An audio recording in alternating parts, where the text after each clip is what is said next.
Prophet Ibrahim, peace be upon him, was in the 10th generation after Noah, peace be upon him, and he was born in Babylon. His father did not believe in Allah subhanahu wa ta'ala at all, and he used to make the idols with his own hands. Allah protected Prophet Ibrahim's heart and mind from the evil and gave him wisdom ever since he was a child. At the age of 7, he asked his father about the funny-looking idol with big ears, and the father answered, "It is Marduk, the god of gods, son. The big ear shows his deep knowledge." This made Ibrahim, peace be upon him, laugh. Time went by, and Ibrahim, peace be upon him, became a young man with full of hatred for those idols. As a child, when he used to go to the temple with his father, he was surprised to see that the behavior of the people with the idols, as if the idols could hear or understand them. At first, it was funny to him, but later, he began to feel angry to his people for their foolishness. He thought that God is greater than those useless idols.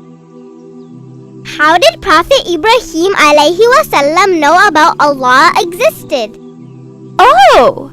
The story behind that is interesting to hear about. One night, Ibrahim, peace be upon him, left his house to go to a mountain. He was thinking about the sky and stars and the moon, which some people accepted as their gods. But his heart knew that that couldn't be God. Sometimes we could only see them, and sometimes we couldn't. He continued to search for God. One day, Allah subhanahu wa ta'ala guided him to the truth. He felt good to realize that only Allah subhanahu wa ta'ala is our one and only true God. A new life started for Ibrahim, peace be upon him. His mission now was to call his people to the truth. He invited his father to Islam. But his father became very angry with him and warned him to stop. Otherwise, he would stone him as a punishment. Like his father, other people also rejected his call and threatened him. Wow, they were very bad. Then what did he do? Did he make plans to make them learn that Allah subhanahu wa ta'ala really existed? Yes. Then he made a plan to destroy their idols. During one big festival, when everybody was on the riverbank, he went to the temple with an axe and destroyed all of the statues except for the biggest one. Before he left the temple, he hung the axe around its neck and left.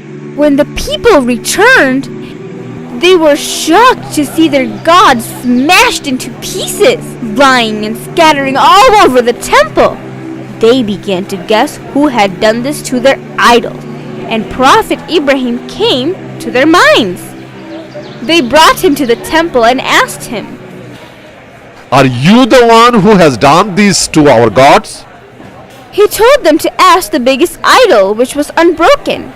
And they said to him, "You know well that those idols don't speak." He asked them, then why they worship these gods who neither speaks nor even can defend themselves? They realized that they were wrong, but their ignorance would not allow them to admit their foolishness. And they started yelling at him and shouting at him. "Burn him! Burn him! Burn him! Burn him!" What? Did they really want to burn him? With a huge fire? Then he will die. Are you sure they wanted to kill him for that? Yes, but Allah subhanahu wa ta'ala had a different plan. They didn't want to listen to Prophet Ibrahim's advice. So, they kept him in chains and planned their revenge. Anger was burning in their heart. They decided to throw Ibrahim, peace be upon him, into the biggest fire that they could build. They dug a deep hole and filled it with firewood. and made a huge fire. The people stood away from the fire because of the great heat. They tied his hands and feet and put him on the shooter. They were ready to throw him into this big fire, and right there at that time, Angel Jibreel came near his head and asked him, "Oh Ibrahim, do you wish for anything?" Did Prophet Ibrahim salam ask to be saved from the fire? No! He said that he only wished that Allah subhanahu wa ta'ala would be pleased with him. The shooter was released and Ibrahim, peace be upon him, was thrown into the fire. But Allah would not allow his prophet to be killed. He ordered the fire to be cool and safe for the prophet. And then the miracle happened. The fire obeyed Allah subhanahu wa ta'ala's order. Ibrahim, peace be upon him, came from the fire as if he was coming out from a garden. Peaceful, there was no sign of smoke in his clothes. People watched in shock and said, Amazing! The Ibrahim God saved him from the fire. This story has two lessons. Who can tell me? I know! Allah subhanahu wa ta'ala tested to see how strong of a faith Prophet Ibrahim alayhi wasallam had about Allah subhanahu wa ta'ala. I know the second one. Allah subhanahu wa ta'ala showed his miracle to tell others that Ibrahim alayhi wasallam was really a prophet, so people would believe in him and accept his words. That's right. MashaAllah. When the king of Babylon, Namrud, heard about this event, he became very angry. He wanted to debate with him and show his people that he, the king, was indeed their God, and Ibrahim was a liar. And he asked Ibrahim, What can your God can do, I can't. Ibrahim, peace be upon him, said, Allah gives life and death. The king proudly said, I can give life and death. I can kill anyone, bring them from the street.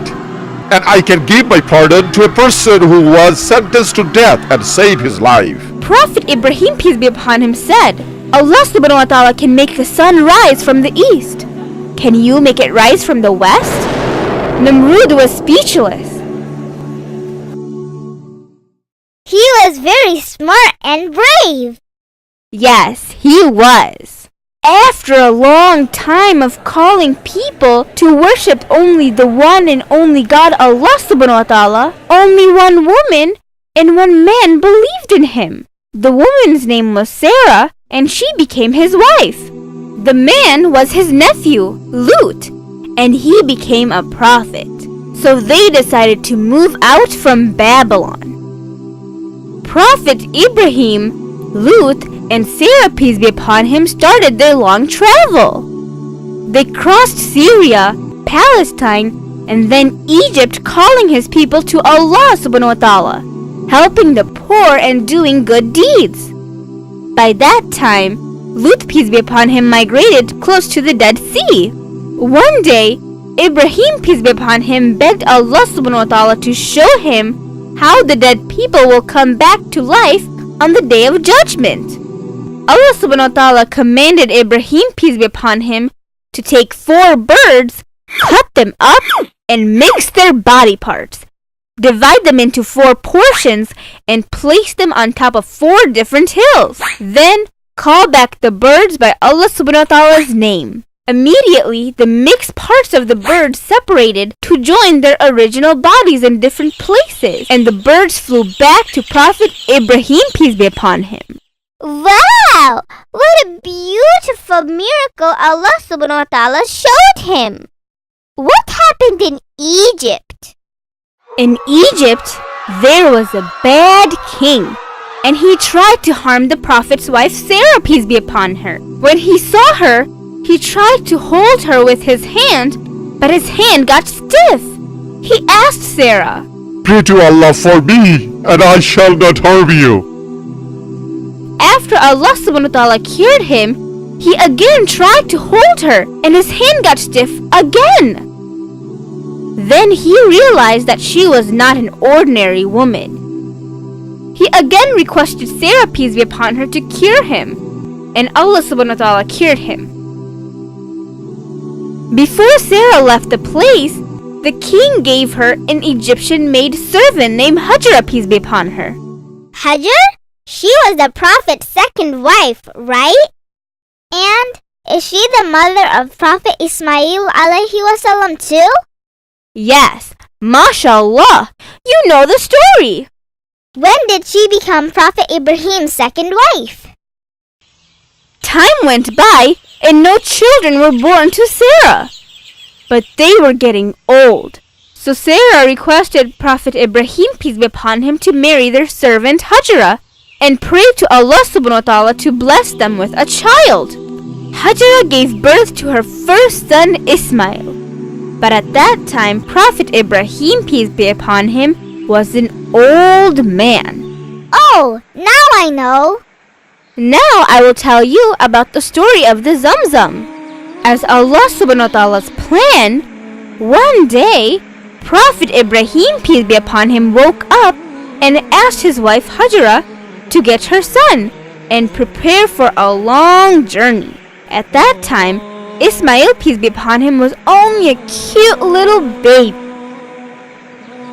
After a long walk, they reached a desert next to Safa and Al-Marwa mountain. That valley had no fruit, no food, and no water. The valley had no sign of life. Prophet Ibrahim, peace be upon him, left them alone with a small amount of food and water, which was hardly enough for 2 days. Hajar asked him why he was leaving them in the desert area. Ibrahim, peace be upon him, did not answer her. She asked him if Allah subhanahu wa ta'ala commanded him to do so, and the Prophet replied yes.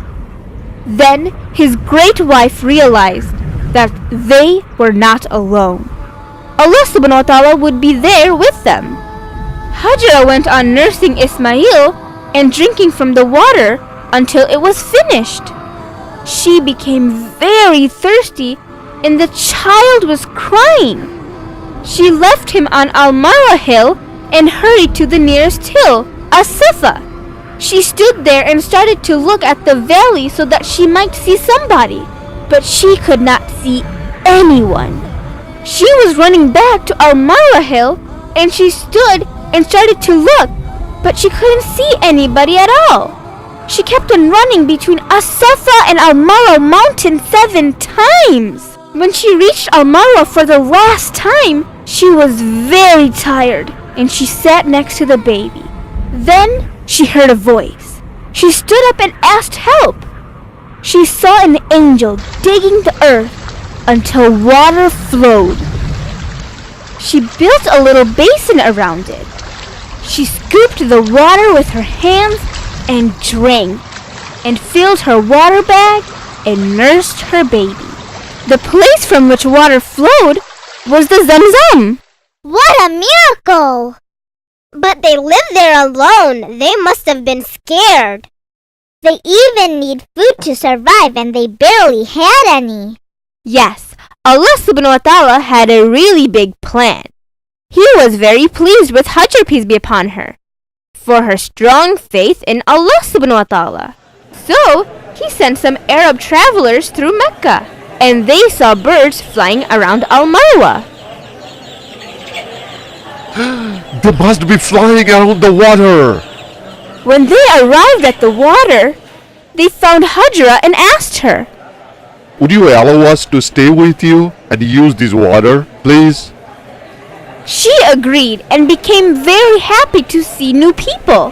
The people settled there and became permanent residents. The whole valley became alive. When did Prophet Ibrahim a.s. sacrifice his son Ismail? When Ismail, peace be upon him, was a little boy, one night, Ibrahim, peace be upon him, saw a dream to sacrifice his son Ismail.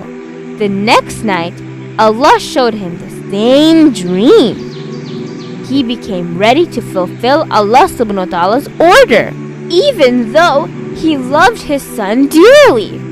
Ibrahim alayhi salam came to Ismail, peace be upon him, and told him about the dream. He asked his son's opinion. Ismail, peace be upon him, advised his father to fulfill Allah subhanahu wa ta'ala's order, and he would show his patience. On the way, Ibrahim, peace be upon him, took a knife and passed a place called Mina.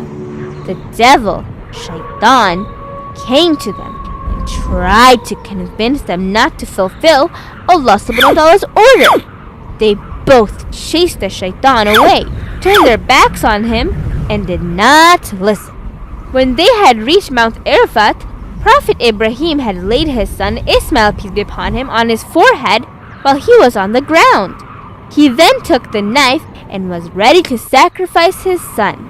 At that moment, Allah subhanahu wa ta'ala called out to him, "Oh, Ibrahim, you have fulfilled the vision." Then Allah subhanahu wa ta'ala ordered his beloved Prophet Ibrahim, peace be upon him, to sacrifice an animal instead of his son Ismail, peace be upon him. That's why that little boy Ismail, peace be upon him, became a prophet. He had a very strong faith on Allah subhanahu wa ta'ala ever since he was a child. I wish I had strong faith like him. MashaAllah. We should pray all the time for our strong faith about Allah subhanahu wa ta'ala. That's the only way that we will be successful in this life and the afterlife. So when was Prophet Ishaq, peace be upon him, born? When Ibrahim and Sarah, peace be upon him, was very old, the angels came to see them in a human form. The Prophet welcomed them as a stranger and guest. He served them a roasted calf, but did not eat any food. Prophet Ibrahim, peace be upon him, started to fear. The angels informed him not to fear because they were the angels. They brought good news for them. They said that Allah subhanahu wa ta'ala was going to give him a son. The son was to be called Ishaq, and he was to be a prophet. Sarah could not believe that it was true. She was very old. The angel said that all things are possible to Allah subhanahu wa ta'ala. Did Prophet Ibrahim alayhi wasallam visit to Prophet Ismail? Yes. Ismail, peace be upon him, grew up and learned Arabic and later got married. After a while, Prophet Ibrahim came to see his family. But at that time, his wife Hajara, peace be upon him, had died, and his son Ismail, peace be upon him, was not at home. So, the Prophet asked Ismail's wife about their living conditions. But she complained to him about everything. She was not grateful about Allah subhanahu wa ta'ala's blessings. Prophet Ibrahim realized that she was very ungrateful. This kind of woman would not be a good wife for the future Prophet Ismail, peace be upon him. He left a secret message for his son Ismail, peace be upon him, to divorce her. Ismail, peace be upon him, obeyed his father. He divorced his wife and married another woman.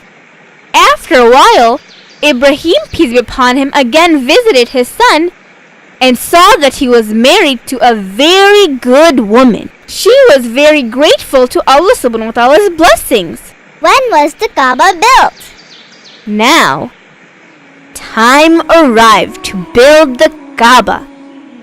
Allah subhanahu wa ta'ala ordered Prophet Ibrahim, peace be upon him, to build a house to worship him. Prophet Ibrahim went with his son Prophet Ismail, peace be upon him, to get help to build the Kaaba. Then they raised the foundations of the Kaaba. The foundation stone for the Kaaba came from the heaven. It is found today in the corner of the Kaaba, known as the Black Stone. Ismail, peace be upon him, brought the stones, while Ibrahim, peace be upon him, built it. And when the walls became very high, Ismail brought a stone and put it for his father Ibrahim, peace be upon him, who stood over it. The name of the stone was called Maqam Ibrahim. Finally, they finished the building. Then they both prayed to their Lord to accept their service. How long did Prophet Ibrahim alayhi wasallam live? And where is his grave? Prophet Ibrahim, peace be upon him, lived for 175 years. There was a lot of tests and trials in his life, but he had a strong faith in Allah subhanahu wa ta'ala. When he passed away, he was buried in Hebron, 20 miles southwest of Jerusalem. Wow, that was a very nice story. Yes, this is a very nice story.